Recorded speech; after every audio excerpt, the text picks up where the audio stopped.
Today we're taking a look at Brenda Starr, and this collects a bunch of different comics about the sort of adventurous newspaper reporter. We've got a good introduction here. Just some background on the Brenda Starr character, on Dale Messick, the author who created her, which is an interesting story, a female comic artist, which is rare in the 1940s and 50s. And we have some interesting stories. The artwork is kind of only kind of an average, I think, for a comic. This isn't fantastic, knock your socks off art, but it gets the job done. But it's not the best artwork there. But Dale Messick would both write and draw the stories. Sometimes when you're dividing it up into a team, it can get a little bit better. But just interesting stories. We've got a two-parter to start off where the main plot is that as Brenda goes to investigate. She goes to a masquerade ball and is mistaken for somebody else in sort of a gang of thieves. And things happen. What you also have is you've got some interesting characters.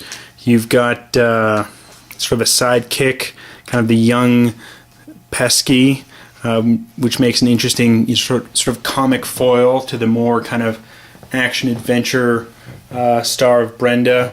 You've got Larry, who's kind of always pestering her for a date, and you've got some other interesting characters.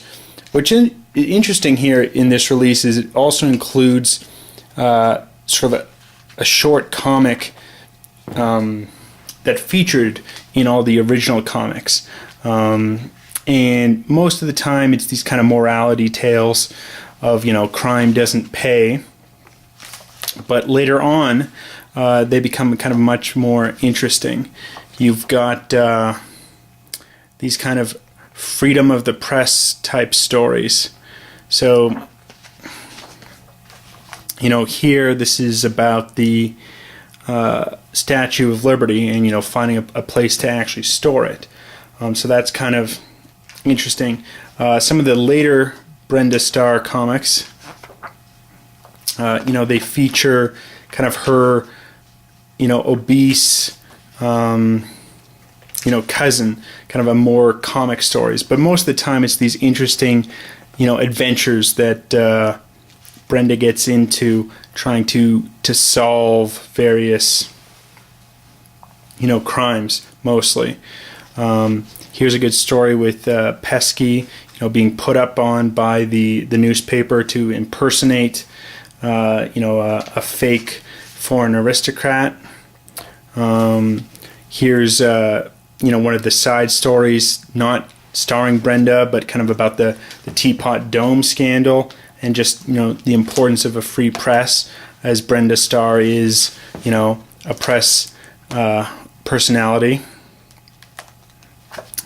Here's sort of her more obese cousin and just kind of a comic foil. I find most of these stories are pretty well done. I think the art seems to get better the further into the series you're going, and it's just good stories with pretty good art. I mean, it's not the greatest art, and the stories do vary. Some are stronger than others, but I think this is a really neat glimpse into a female writer's take on the comics, which is, I think rare even today, and in the 40s and 50s, rarer still. It's not a comic for everyone, but, if you're interested in sort of a newspaper reporter, sort of a crime adventure style comic, then, this is for you. It's got its share of laughs. It's not all serious. And it's, I'd recommend it, not for everybody, but I think for most people. Anyway, till next time.